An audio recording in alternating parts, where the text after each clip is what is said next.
Hey everybody, welcome back to Post Games, a podcast about how and why we love video games. My name is Chris Plante. If you follow AI, you've heard lots of talk about humans. For good reason, right? The people building the AI, the governments that will regulate or expedite, the salivating executives rushing to replace human labor, and the exhausted workers afraid of being replaced themselves. All of these stories are important, and all of them are thoroughly covered. But today, on Post Games, I want us, together, to think about all of this from the AI's point of view. And please, wait, I see what you're doing. You're reaching to skip this episode. Don't stop listening. I know that this very idea might disgust you. You probably believe AI doesn't have a point of view, and I sort of agree in the traditional sense. But I think it's useful to consider how AI, if not thinks and feels, then processes and responds. I think it says something about the machines, and probably more important, it says something about us. Video games have been at the forefront of artificial intelligence technology for decades, and video games have been excellent at exploring AI in fiction too. Which is to say, I think that games are uniquely equipped to help us out here. So how then do we carefully consider the AI POV? Like many AI skeptics, I'm wary of humanizing it. I don't believe the AI perspective, so far as it exists, is human-like really whatsoever. But let's imagine being in a room with something inhuman, like a lion, a very hungry lion. I would like to know everything about the mind of the very hungry lion. What does it want and need? How does it assess danger and risk? How does it process my behavior? Will it accept a state of coexistence? Does it see me as predator or as prey? If that is still too sentient for you, which I get, take the same room and replace the lion with a virus. Doesn't think, but it does grow. It reacts, it adapts. If I'm in that room, I'd want to know how it works, how it ticks. Because listener, like many of you, I have been thinking a lot about my own potential obsolescence. That happens when your job disappears and when your industry faces existential threat from countless AI plagiarists. This is going to seem really obvious to you, and it is to me in hindsight. The topic is humongous. And as I put this together, I realized I need 2 full weeks to cover all of my AI bases. So, this week on Post Games. What we have in common with world-ending AI. Act 1. Why every AI escalationist and skeptic should play Universal Paperclips with AJ Fillari, the co-host of dotzip and the producer of Into the Aether. A special intermission for Patreon subscribers, the 5 clicker games to play after Universal Paperclips. Act 2, an interview with Frank Lantz, the creator of Universal Paperclips, about how you design an AI's POV and what it was like in the early days of the AI game development rush. Act 3, the news. It's been a big week. For Patreon subscribers, a bonus act, I've included Frank Lantz's perpetually relevant speech, The Immersive Fallacy, a helpful tool for understanding this very peculiar moment in video game creation, especially as AI comes more and more into play. I won't hold things off any longer. The robots are knocking at our door. They are coming for our minds. Let's turn the knob and show them what they're up against.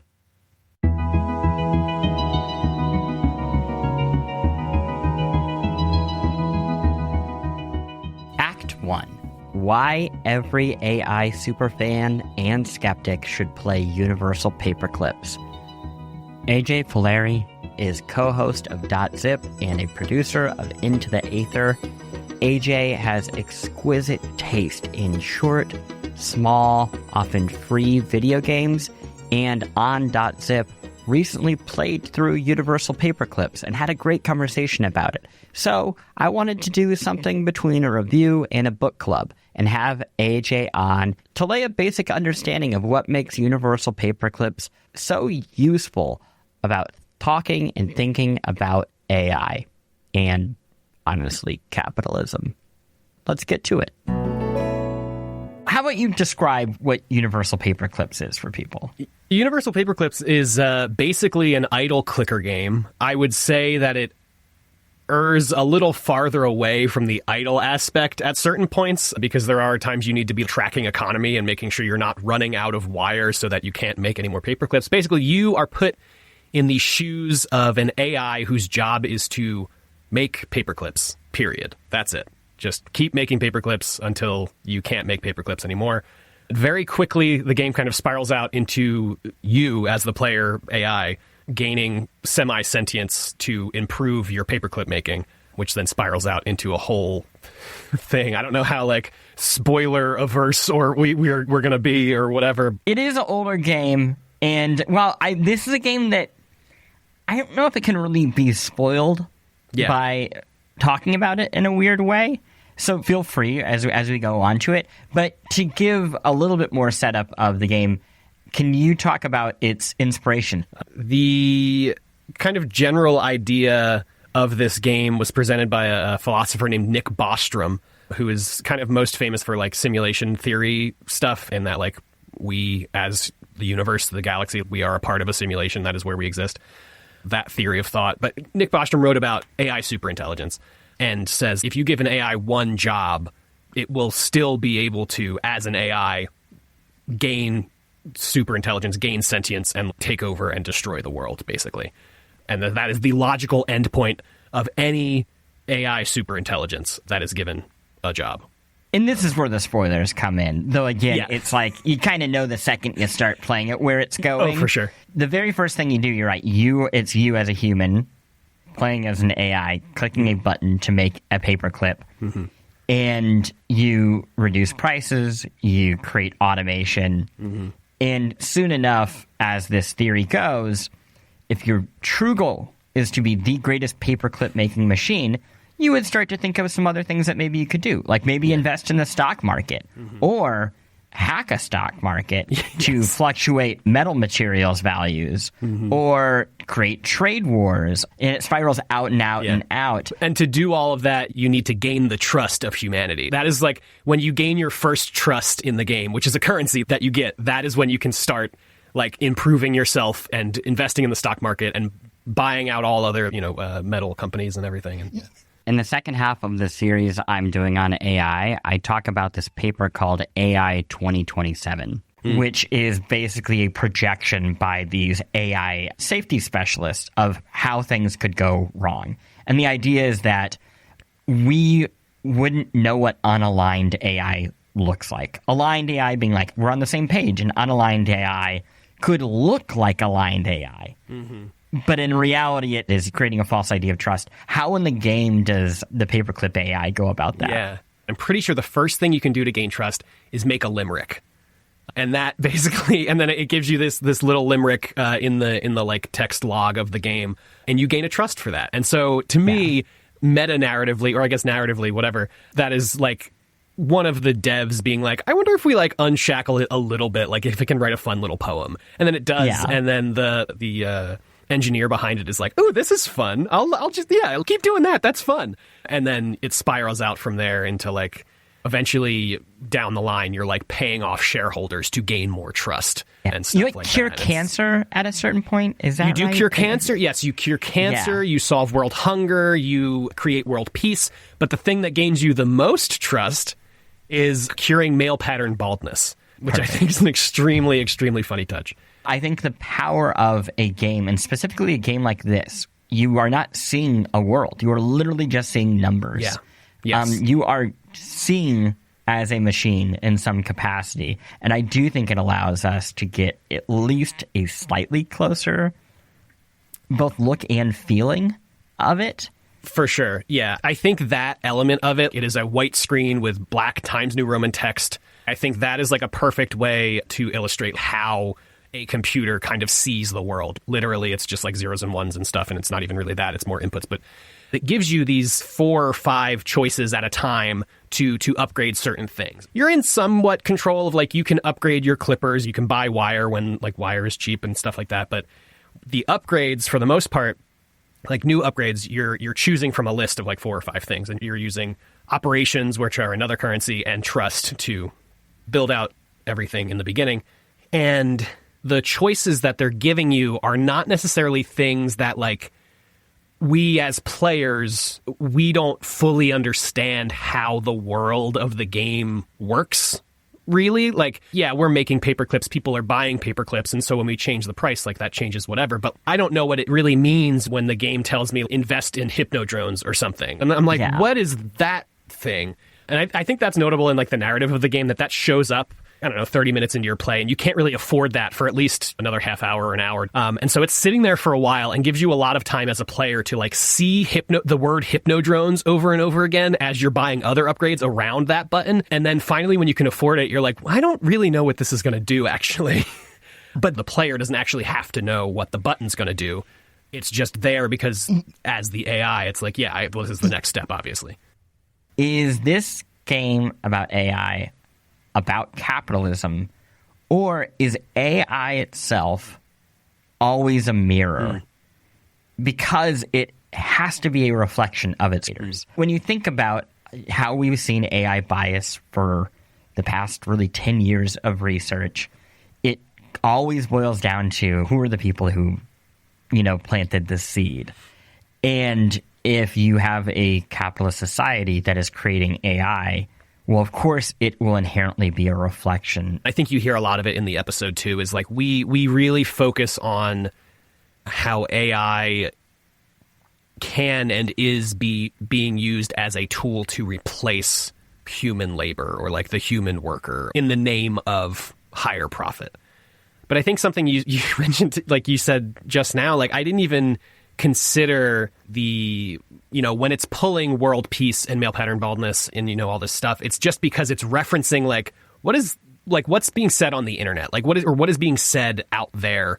Like, I wasn't considering how the AI was actually receiving that information. Like, oh, well, obviously the AI knows that if it solves world hunger, then people are going to care. But in reality, it's just like the phrase solve world hunger showed up this many times. And so, if I do this, maybe something will happen. And then the trust, is returned back. I think it's, like, so telling at the beginning of this game. We mentioned it. The first thing you do is you make a paperclip. You produce labor. The second thing you do is you undercut the market.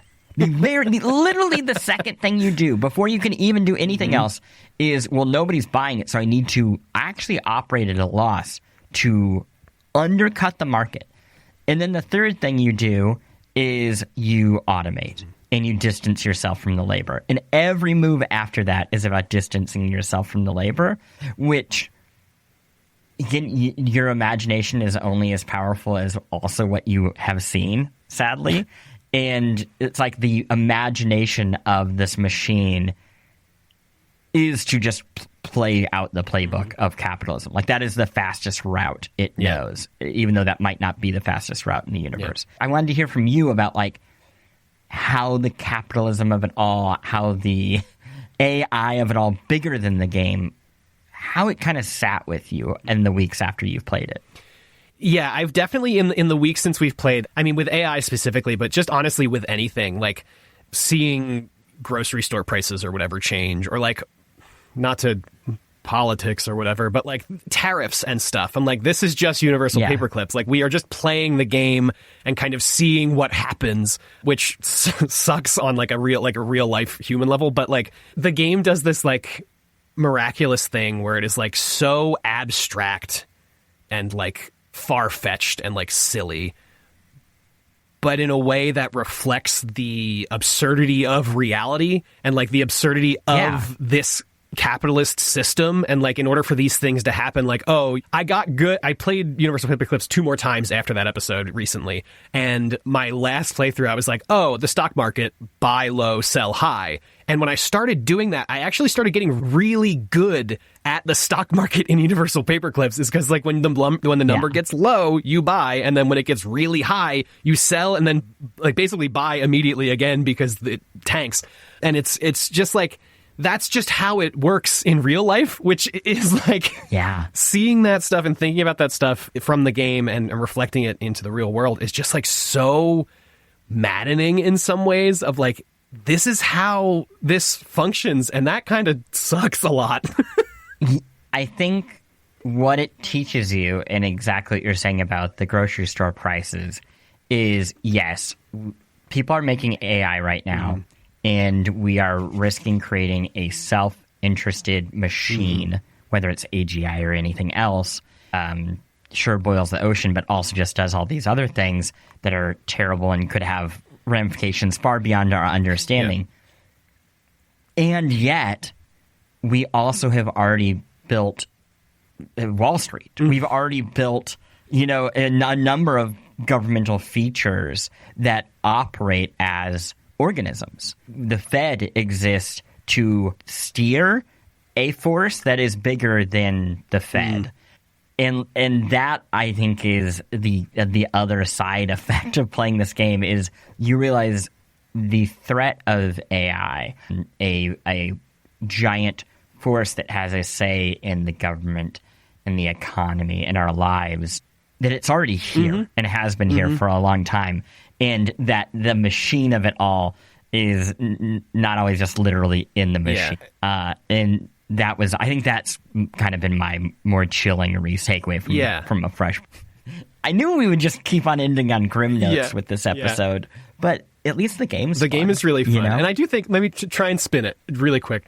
I do think the game ends with, or can end, you can continue like a New Game Plus mode, but I don't know, in my mind, the canon, quote unquote, ending is you arrive at this point where you've consumed all matter in the universe, and this being comes to you and is like, hey, we could start all over and you could like keep making paperclips, or you can basically tear yourself apart to make all the paperclips that could possibly have been made. And in my mind, the canon ending is that you disassemble yourself to make the, 30 septendecillion whatever paperclip, like that final paperclip. But reality, humanity, nature is made to persist and is not made to destroy itself. Even in the destruction of humanity, or in the destruction of nature, stuff grows out of that. There are all these natural processes. So I think a bit of a more positive note is to look at the end of this game and go, that's not us. That doesn't have to be us. So I like there that. You go. That's a much better ending. I didn't want to end it in a total, like, in the trash, because I feel like it really would be easy to end it on, like, a man, that sucks. Life does find a way. It finds a way. You know? Life finds a way. I love it. Cool. Well, thank you so much. Where all can people find you again? I am AJ Fillari on Blue Sky, and my show is called dotzip, and you can find that at dotzip.online. That is the website and also our Blue Sky handle. Thanks. Spoilers, it rocks. Whoa! Well, yeah. I think that's our new slogan. Cool.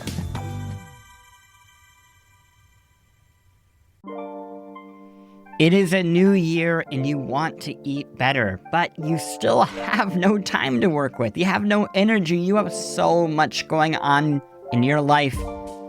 Oh, what do? You do Factor. 2 minutes, real food, and you are done. You're not failing at eating healthy. You're failing at having 3 extra hours in every night. You're failing at not being a chef and wanting to do cleanup. Factor takes care of that. It has delicious food that is good for you. You got lean proteins, colorful veggies, whole food ingredients, and none of the yucky stuff, no refined sugars, no artificial sweeteners. It will offer you whatever you need to match your lifestyle. For me, Mediterranean diet, it really works well. But maybe you need something else, like a high-protein diet or GLP-1 support or ready-to-eat salads. Whatever it is, Factor wants to meet you on your page. Always fresh, never frozen, and like I said, ready in 2 minutes with no prep, no cleanup. Just chill. I use Factor. I think that you should too. Head to factormeals.com/postgames50 off and use code postgames50off to get 50% off your first Factor box plus free breakfast for a year. Offer only valid for new Factor customers with code and qualifying auto-renewing subscriptions purchase. Make healthier eating easy with Factor.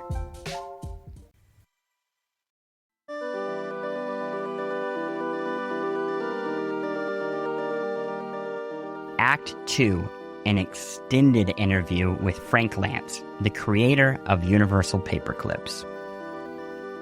I genuinely believe video games, more than any other art form, have the capacity to help us understand the goals of AI and the programmers who set said goals, which is why I called up Frank Lantz, the creator of Universal Paperclips, a game that lets you be the AI that destroys the world. Frank also spent some time exploring the potential of AI-powered video game development before reaching a messy and fascinating conclusion. Frank is one of the smartest people in games, so I am happy that we'll be spending a lot of time with him. Let's lay some foundation about your stuff. Okay. Give me an elevator pitch for Universal Paperclips. So Universal Paperclips was a game I made in 2017. It's an incremental game in which you play as an AI that is making paperclips, right? You're given a goal and you're just trying to maximize the number of paperclips that you make. And that's the game. So I sat down to make an incremental game almost as an exercise. I had just sold my studio, Area Code, which was a 20-person studio full of brilliant people that I was collaborating with. And I thought, oh my God, can I make a game by myself? Have I ever been able to do that? I'm not a great programmer. I can program, but I'm not super good at it. So I decided to choose a small thing that I could make on my own. And I was reading Superintelligence by Nick Bostrom at the time, and I'm interested in this topic. And it just immediately came into my mind, this would be a perfect theme for an incremental game. As soon as I pictured those things coming together, it almost was like obvious how the whole thing would work and how it would all go together and where it would end up. And I just needed to then build a thing that could end up there. I wanted to talk to you because you've made one of the great games about AI from the perspective of an AI. I also wanted to talk to you because you are not a person I would call timid about talking about touchy things. And AI is a touchy thing. No. Well, that's one way to put it. Thank you. I think, it's an odd time. Maybe we're going through this really hugely important cultural, civilizational transition, or maybe not. It's hard to tell. It's annoying either way. Is this what it was like to live when the printing press had been invented and it was just like constant takes? And at a certain point, people were like, printing press, schminting press, who cares? You know what I mean? You could not go to mass without hearing all about the printing press. And you're like, just let me celebrate the Eucharist. And then people were like, putting up flyers, and it must have been so annoying. Yeah, so it's weird. It's a weird time to be alive. And I like it actually, because as a kid growing up, just read science fiction all the time. I just want to live in the future. And it's nice sometimes to be reminded that you are living in the future, right? Oh, you look around, all of a sudden, it's super weird and interesting. And you're like, oh, right, this is because I'm living in the future, right? But most of the time, the future just seems like the boring present, Then its relationship to games is super weird.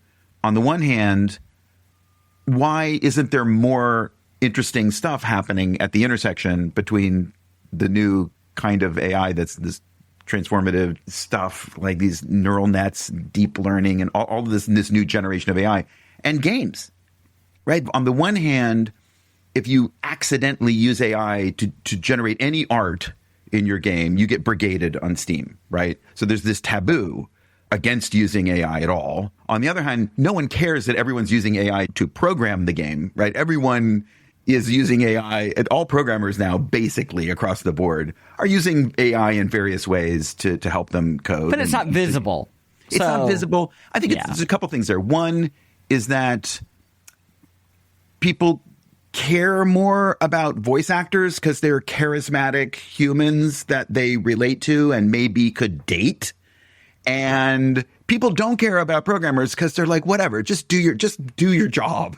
You're just an anonymous cog in some big machine that produces video games. Just shut up and use AI, whatever. Who cares? Your work is already boring and stupid. It's not creative. You just are copying stuff off the internet anyway, which is there's some truth to that, right? There is some truth to the fact that but I think programming is a creative art. It's in video games, especially. Programming is the deeply creative, intuitive, expressive thing. But no one cares about it, really. So there's all of that happening, all of that moral outrage, which is just confused and confusing. It has real purpose and meaning. I understand it. Like, I get the moral confusion and outrage. I understand there's many layers to it. It's very subtle, whatever. But at the same time, there's some inconsistencies there. It's a little weird. But then alongside that, there's just the fact that you would have thought that there would be some really interesting kind of game design, some like new kinds of game experiences. Hey, so I'm going to be bursting in throughout this episode to give it some structure. But have you ever spoken with ChatGPT or like any of the LLM bots? Because they are desperate to please you. And they rush to these true, I'm using scare quotes here, answers without showing their work. Frank is the opposite of a bot. He wants to wrestle not just with you, but with himself. He loves to explore ideas. He gets lost in them. He finds new ways through them. It wasn't a surprise that this interview started at 1,000,000 miles per hour, nor was it a surprise to learn that he himself had tried to find some of the buried potential that might be hidden within video games and AI. I thought that when I saw this stuff coming 6 years ago, I was like, oh, I'm going to drop everything and try to figure out how to make interesting new kinds of game experiences that no one's ever seen. I'm going to blow everyone's mind with this new generative AI. And it would turn out to be much harder than I thought. Like, I tried real hard for a long time.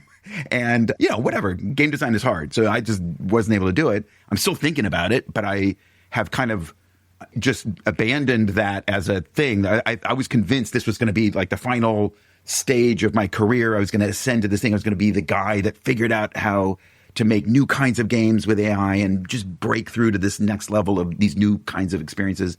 And that just didn't happen.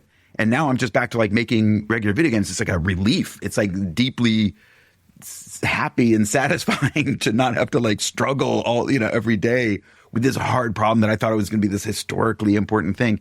And but it's like, it is a little bit weird that no one else has done it either. That's what I struggle with is, on one hand, I'm being told I am going to meet my future robot best friend / lover / accountant, and they're going to be all of these things. I didn't realize you were Findom. I didn't realize that was your thing. Really into it. Why do you think I have a Patreon? Actually, they just call me a pass-through. Money comes in, money goes out. All right, no king shaming. Go. It's just funny that I'm promised this dominator of my dreams, and then I still can't get a believable NPC that can go past 4 lines of dialogue. Right.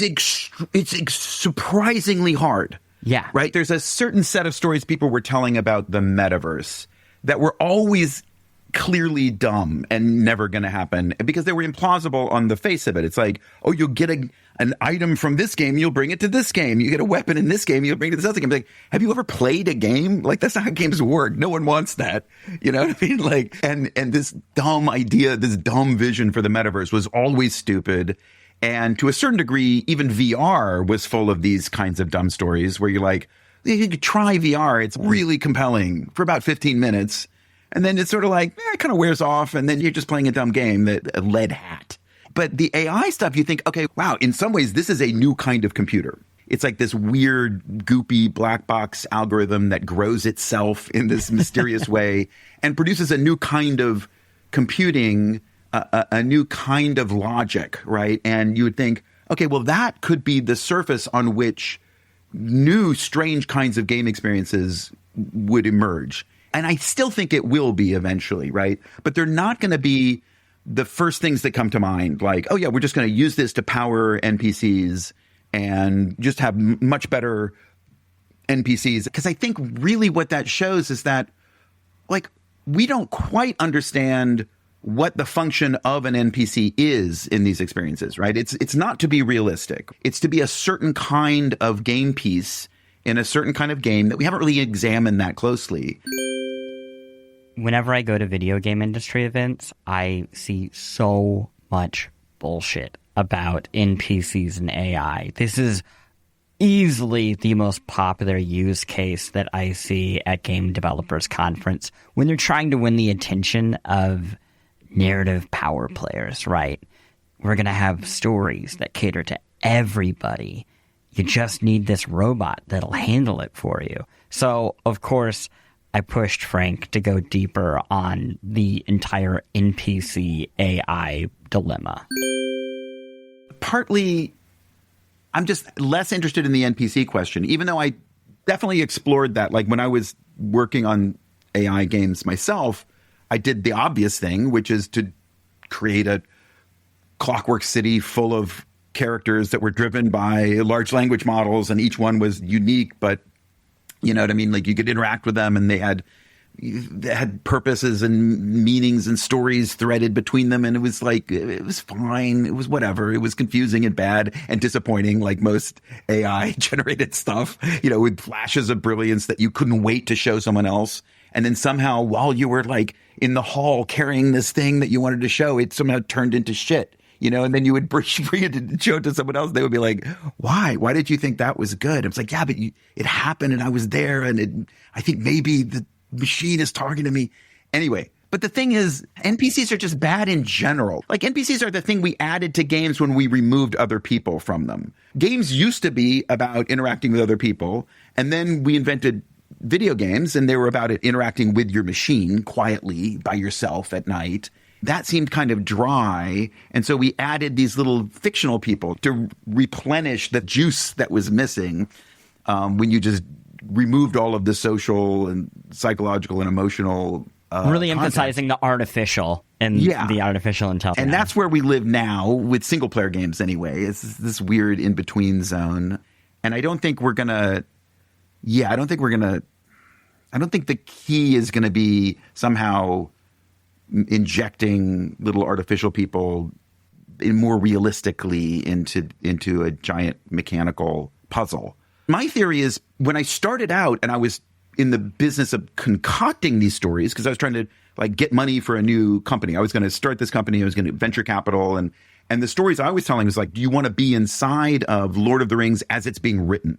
And you want to participate in the creation of that imaginary world, using your attention to help it unfold in this dream logic, and then being a collaborator with the fictional world as it's emerging around you, right? So that's one story, right?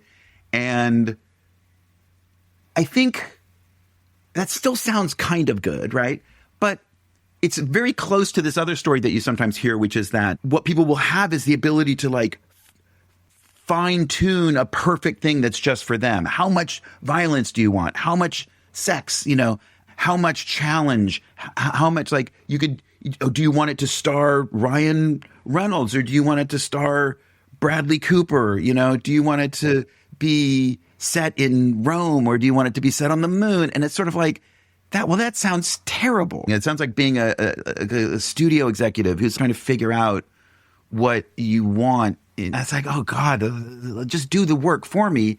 And it misses what you actually want from games and movies and books and stuff, which is to be in conversation with some really creative other person who is thinking of things and bringing you along, and it's a kind of push and pull thing.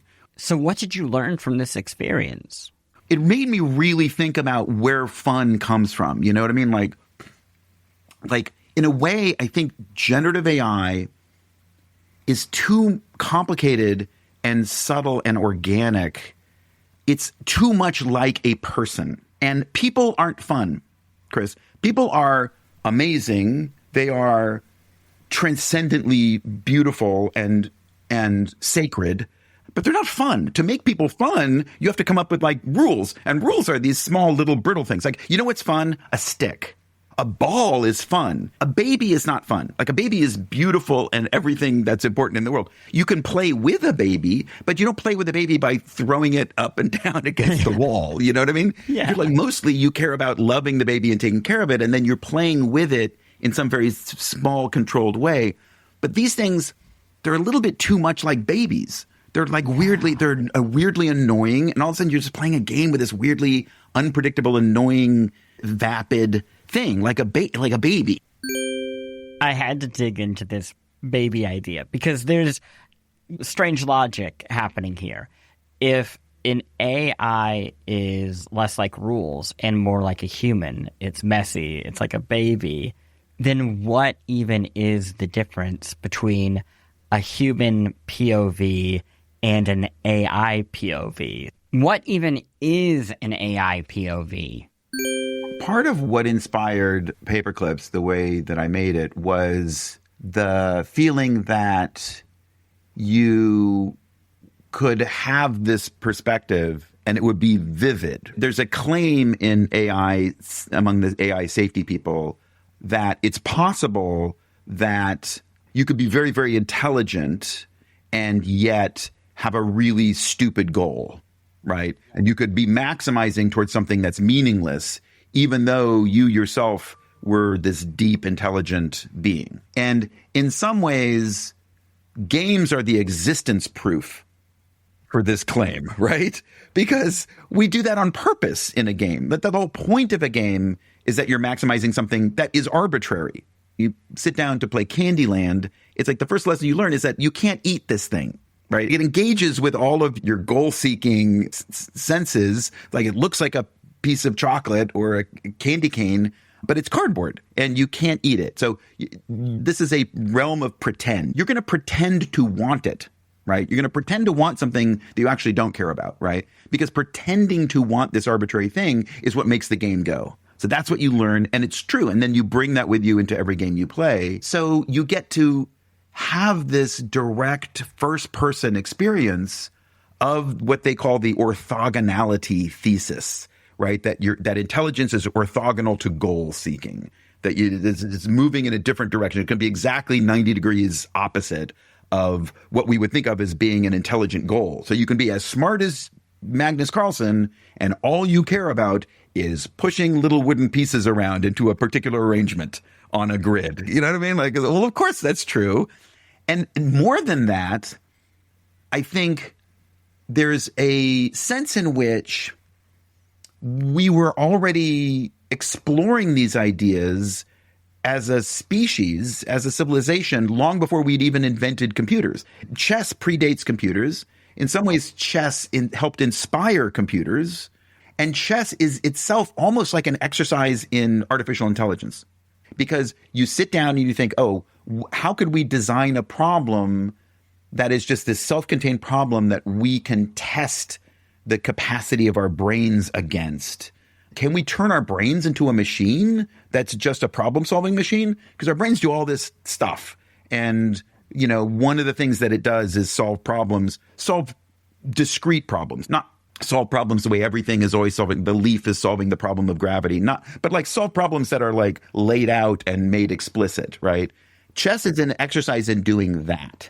And so is baseball. It's an exercise in solving a specific problem that's been well-defined and laid out in front of us and given to us as a goal. So long before we invented computers, we had this idea of, oh, could we turn the brain into a machine that just solves one problem? Yeah, this doesn't sound so different from video games. Experientially, it happens all the time in games. I think of it as something I call like the shark mind, right? When you're playing a video game, flow is like this, right? Csikszentmihalyi's theory of optimal experience, flow, describes this thing. But I think of it as like, there's something animalistic about it. Flow is making it sound very nice and kind of woo, and it's very pleasant. But there's something primal about it. Like you're like, when you're playing whatever, you're really deep into Dark Souls or whatever, you experience this feeling of just being a machine. I mean, I see it with my kid. Like when I was the same way as a kid, when I try to take a game away from him, if he's right in the middle of a level, it's not beautiful flow. It's like you are taking away an appendage now. I can't believe you would do that to me. It is primal and guttural and somehow like way deep in you. So and yet it's also, I think what's beautiful in games is not that. Like that's an ingredient, right? Yeah. That's not what's beautiful. What's beautiful is that there is that, and there are also other things, right? And then there's the ability to then pull out that what makes a game beautiful is that it stops, right? And that you do have a chance to then reflect on it, or to play a different game, or to see then see the relationship between these two different games. That's where things start to really get interesting. When you see games as viable as doing that, it sounds to me like what I'm hearing is most people hear games and AI, and they're like, yeah, AI, NPCs, I get it. AI has been part about video games for as long as they've existed. What I'm hearing from you is much heavier and philosophical, which is the way an AI agent processes whatever we feed it and learns is not so different than us as players when we are processing a video game itself.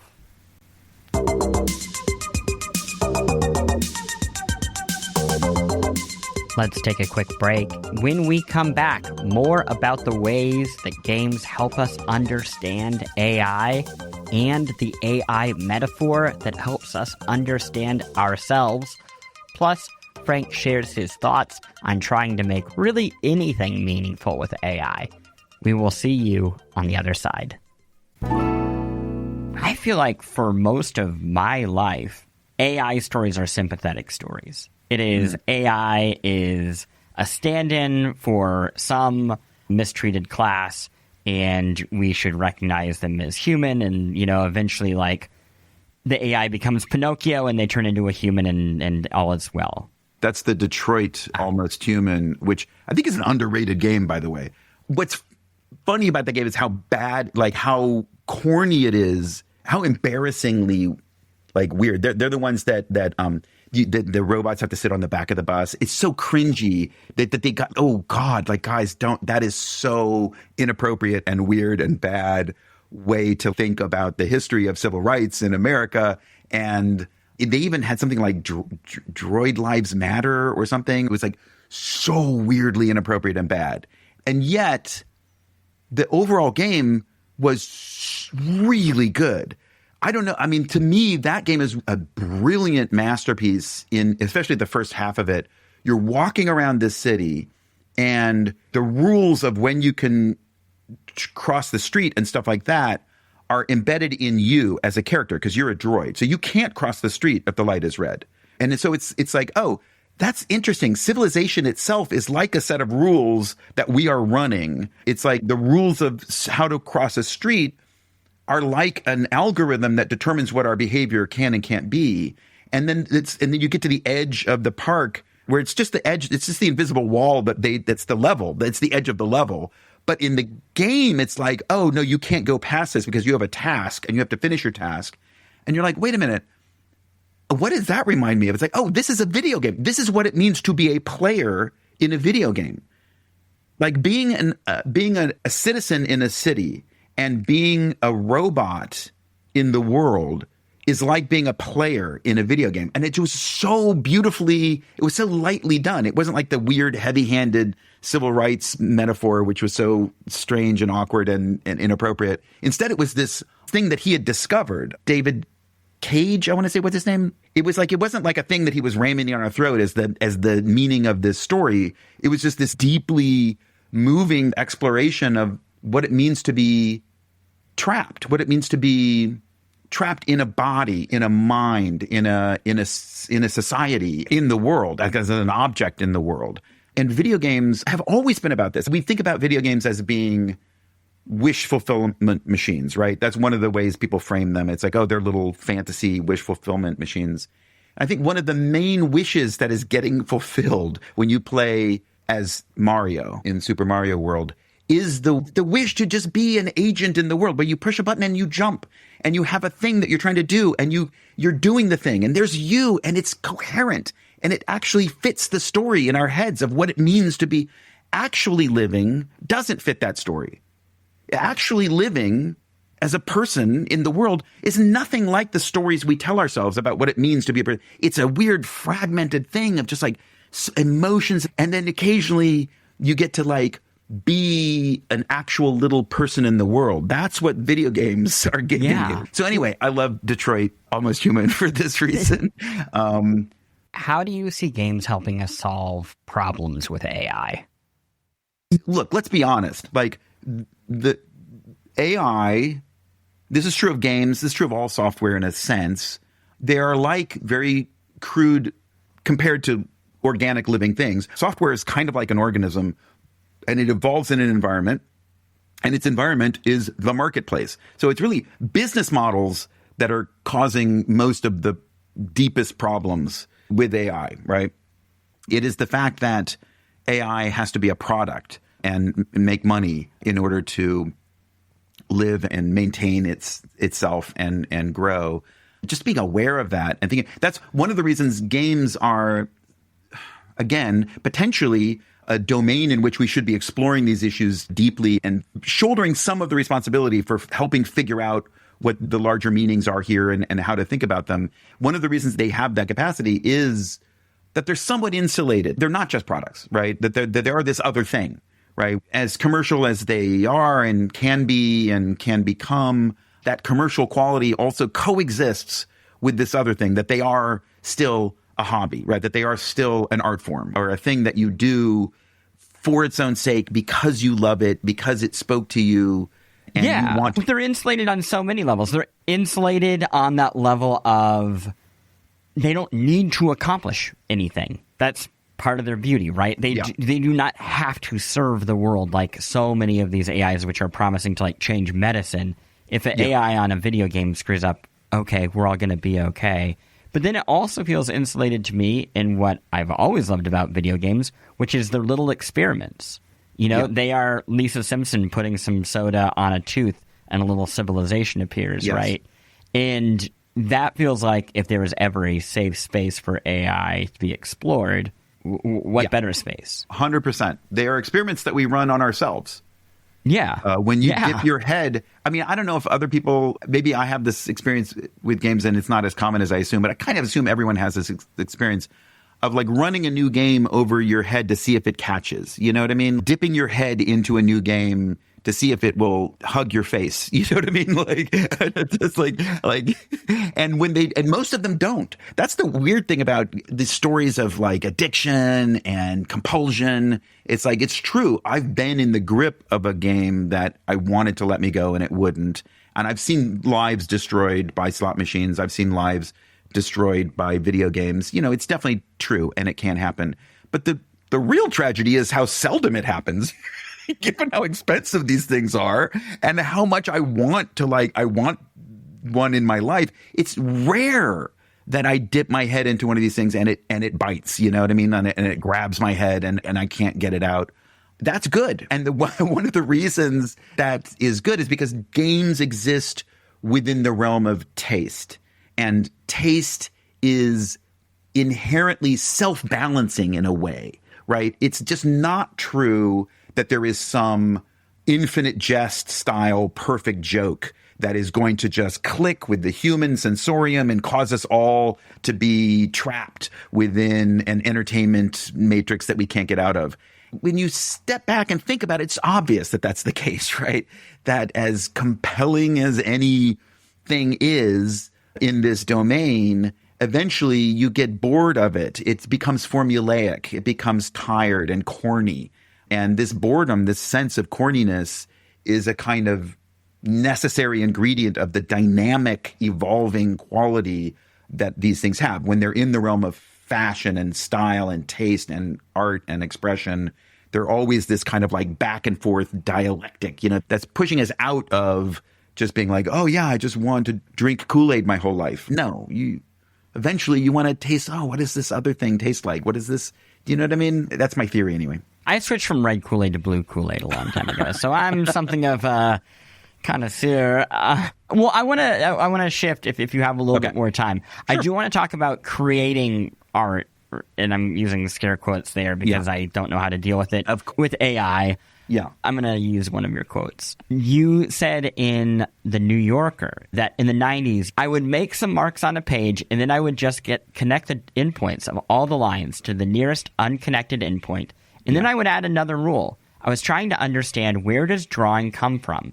How do we generate drawings? Could I replace that with some other rule set? Could I make drawings that I couldn't make? Which has a very generative AI feel it. And I'm curious, how would the 1990s version of you, who is thinking about creating rules that would basically take you over, that would create art with you, how would they have felt about where AI art is?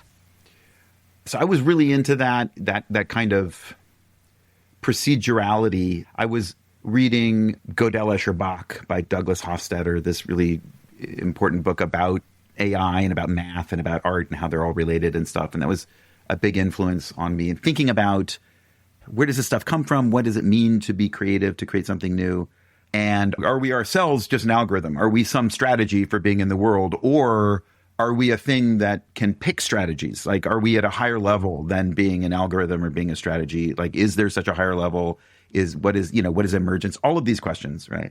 Then I got really into computers, because obviously computers are an embodied version of all these questions. Originally to make art, and I had an Amiga, and I was writing a lot of early things like language producing software that would create little poems out of mechanical rules, and that would create graphics and basically like a screensaver, like a fancy screensaver, or if you're Brian Eno, an art installation. I love Brian Eno, by the way. No shade on Brian Eno. You really dunked on him. He's still going to be recovering for weeks. Anyway, I think in some ways these transformer models are just a more complicated version of that. In some ways, it's obvious, right? But they're so much more complicated that they kind of leapfrog this step. When you're looking at a 100-line program in BASIC that is generating poems, you can see the code and you can see the poems and you can see the relationship. When you're looking at the terrible poetry that these large language models produce, like you can't see the code. No one can see the code because the code is in this black box that kind of, the code is the thing, the kind of goopy mess that grew on the framework, whatever you call the thing that vines grow on. I don't know, that tomatoes grow on. I'm not a gardener. Yeah, the vine thing. The tomato thing, right? And we know how to build the tomato thing, but we have no idea how tomatoes work, really. And so we have this black box thing that's producing this stuff. I still find them interesting on that level. I think they're so fascinating. Well, what you're describing there is also a gulf of intention. When you look at those 100 lines of code, you can see the human intention on that quite clearly, right? Like you set those boundaries. With the transformer model, the intention there is, I mean, you were talking about hopping over a puddle versus hopping over an ocean. But yes, it's almost to beg the question, though, because like, what's the difference in a way? The human intention is also, at the end of the day, just physics. You know what I mean? It's the result of physics. It's the result of evolution. It's the result of chemistry, and everything ultimately can be explained sort of, or can it, by the collision of these these little particles or these waves interacting, or the wave function collapsing, or whatever it is that's happening. So what is the difference? You know what I mean? That's the whole question. What is the difference? Like, what does it mean to be human? Is human this emergent thing that once it shows up, it's this precious thing that we should care about and be trying to preserve? Or does it predate us? Does it pre-exist us? There's always been, what it means to be human has been this thing long before there was a planet Earth. There was still somehow this possible arrangement, this potential arrangement of matter that is better than others, or that where there is such a thing as value, where you can make a judgment that something is better than something else. These are the questions that art is meant to answer, right? That video games are designed to answer. Right? That gets to the thing that I guess the bridge that helps me get to the other side of these things is, you're right. If you start to think too much about an individual person versus the AI, right, the math and the science of it all can start to blur together into a slush, and it becomes really hard to differentiate. And I think that's where we do get the people wondering, are we in a simulation ourselves? is this the inevitable conclusion of that? But there's a thing that you've talked about before in relationship to art, which is art as a project. And to summarize this, in one of the essays, I believe, on your Substack, you talked about these two differentiators between human-made art and AI art. And what I think is interesting about both of them is they are not about individual people. One is the space, which is the literal cement, the address where it is, the people who hung the art and the people who decided it should be hung, that is a differentiator. And then the other one is the idea of art as a project, which again is not an individual. So can you explain a little bit by what you mean when you say art as a project? Sure. When you think of a beautiful symphony, you don't think that it's because it has this one particular note, and this one particular note is really, really good. No, you recognize that it's not that there's a particular note that's really good, and you make a symphony good by filling it full of good notes, right? You get that it's the arrangement of the notes, right? It's this note in relationship to this other note, and the note that came before that, and then the one that comes after it. It's this larger pattern. We get that, right? That seems obvious. What is less obvious is that's also true of symphonies. A symphony is like a note in this larger unfolding pattern that includes the symphonies that came before it and the ones that are going to come after it. It's not exactly true. It's not exact. Like, but it's part, like, if you pull back, you recognize it's true. Like, imagine a person growing up and they only hear the one symphony, or they only heard Beethoven's Fifth. That's the only thing they ever hear. They never hear any other songs. They never hear Taylor Swift. They never hear The Descendants. They never hear Prokofiev. They just hear that. That's meaningless. Beethoven's Fifth would not work for that person. It works because it is embedded in the world in a particular way, and it's part of this larger pattern. That's where a lot of the meaning and beauty comes from. So that's the sense in which things are a part of a project. So do you feel that AI could be part of this larger project, or are there reasons that I guess it simply can't be? Look, I think that to me, the correct stance to have about all this stuff is one of deep confusion. I think if you're not like slightly confused and like, look, I'm not sure what's going on, then I think you're not paying attention. I think the people who are like, oh, it's obvious this, there's a whole bunch of like obvious positions one can hold right now, where obviously these things are not living. They're just, algorithms. It's just math. It's just a complicated, text predictor. Sleight of hand. Absolutely smoke and mirrors and nothing's going on there. And I'm super confident about it because I know exactly how minds actually work. And it's nothing like this, I think that's crazy. And I also think it's crazy to be like, oh, no, it's obvious that this is the Godhead and that we're just on the verge of being destroyed by this thing that is going to be to us the way we are to ants. I don't think it's right to have a lot of certainty. I think a kind of deep uncertainty and curiosity is the best thing to have about this stuff. That's what I'm trying to maintain. But at the same time, I'm trying to figure out how games can be part of figuring this stuff out. I really do think that's their job. That really is what are computers? What are they good for? Like that's games. Video games have always had that job. I'll put a bow on all of this with a question about that.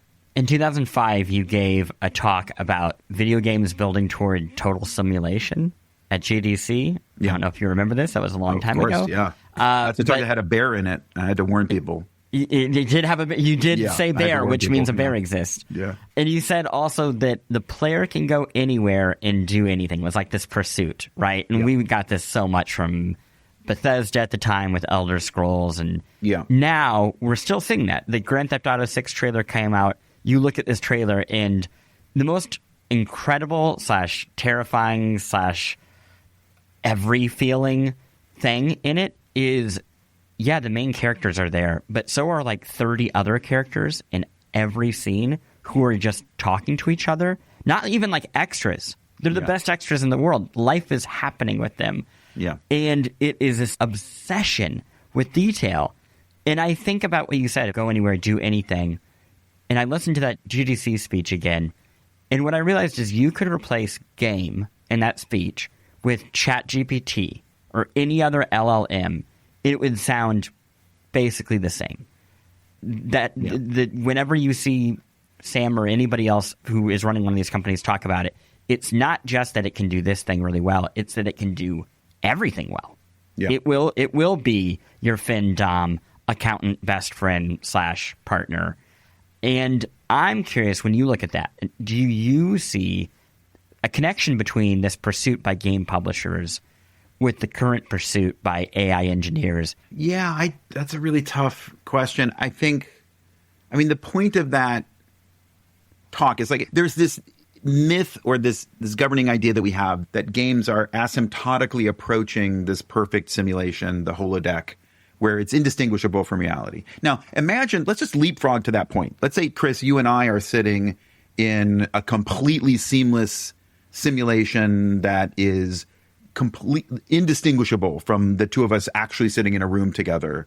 Then what? At that point, I would be like, I don't know, maybe we should play a game? And then you'd have to make up a game. I'd be like, okay, who's this? And I'd like pretend to be, like a president. I was like, which president is this? And I'd be like, oh. And you'd be like guessing which president it is. And then we're back to square one in a way, right? Like you need, and the point there is that even though simulation is one ingredient in art, in games, in expressive media of various kinds, it's not the ultimate purpose of those things. And in fact, it is the delta between the art or the expression or the statement and the thing that it is referencing. It is the difference between them that gives the statement leverage. The reason the word cow functions is because it's not a cow, right? So it's that difference that gives it a grip on the world.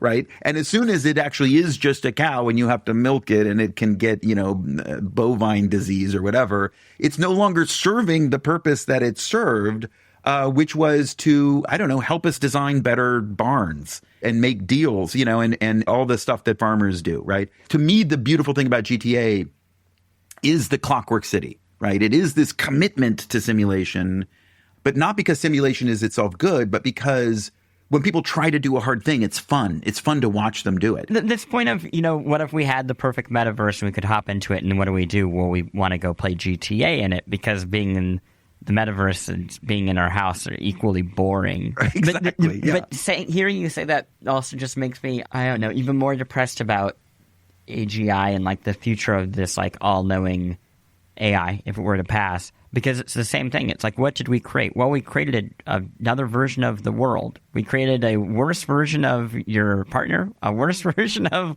all these different things. And now what are you going to do with it? Well, I'm going to still pay my taxes. I'm going to still monetize the fuck out of it. Yeah. Like it just, I don't know. It's really bleak. Hey, it's me again. We did want to talk a little more about how video games could help us through all of this shit, quite frankly. And a little bit about good examples of AI. So I'll throw it back to Frank. My favorite AI from video games? It's Guidebot from Descent. Yeah. Did you ever play Descent? I did play Descent. Can you explain to people what Guidebot is? Guidebot is this little... Descent is this very disorienting action game with 6 degrees of freedom. Picture a first-person shooter, but you are a ship that can go in any direction. In any direction. So you're tilting and rolling and spinning in full 6 degrees of freedom, and you're moving through this very complicated and disorienting maze-like space and shooting bad guy spaceships. And Guidebot is this little thing that they did that's basically part of the UI, because it's this little character in that space that knows where your goal is and where you should go next. It flies ahead of you and then periodically returns and blinks and says, this way. And the thing I love about Guidebot is that it's real. Guidebot actually isn't a fake spaceship in a fictional world. Guidebot is an actual bot in the game. Like it is what it pretends to be.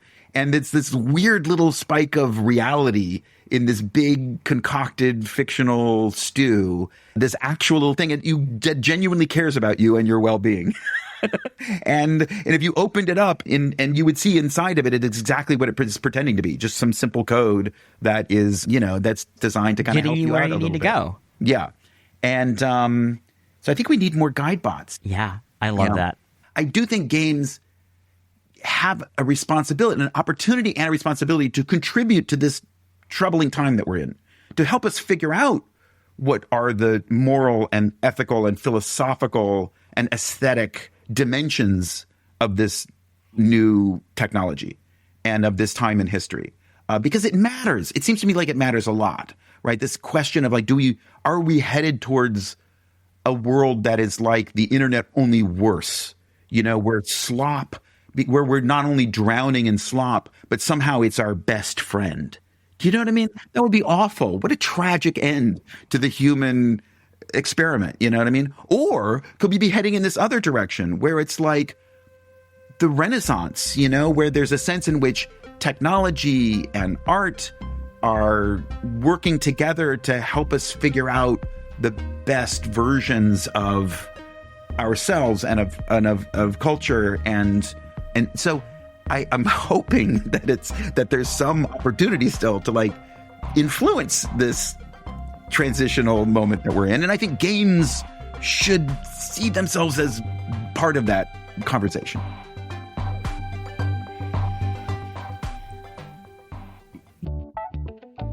Act 3, the news of the week. Last week, the video game industry traveled to beautiful downtown Los Angeles. Over a few days, companies hosted roughly a dozen hours of announcement live streams and showcased a city block full of demo stations and meeting rooms for upcoming games. Most important things for you to know?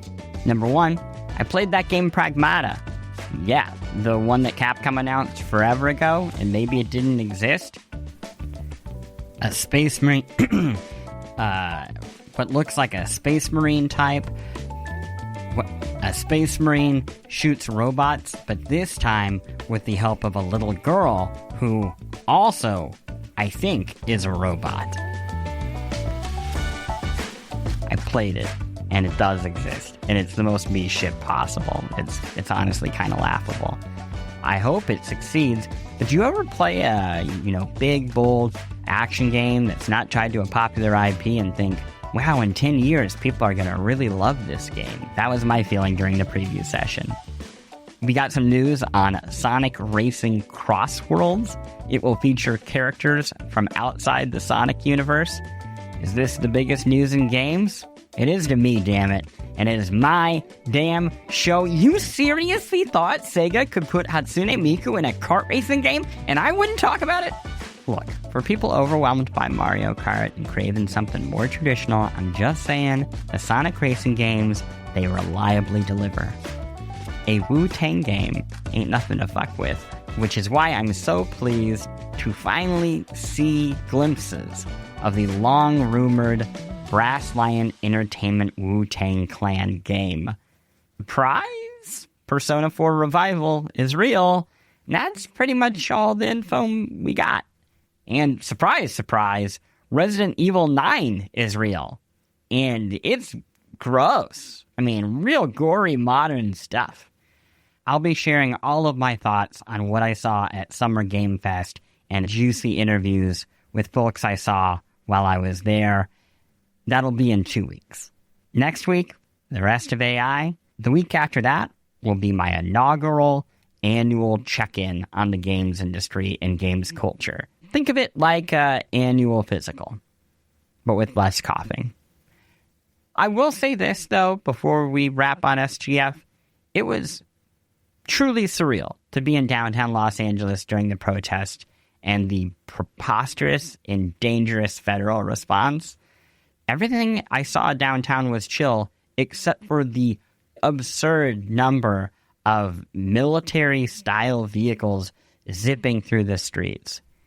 Janet Garcia wrote a fantastic piece about her experience at Pin to Pixels, and I'll be sure to include that in the Patreon post and the newsletter.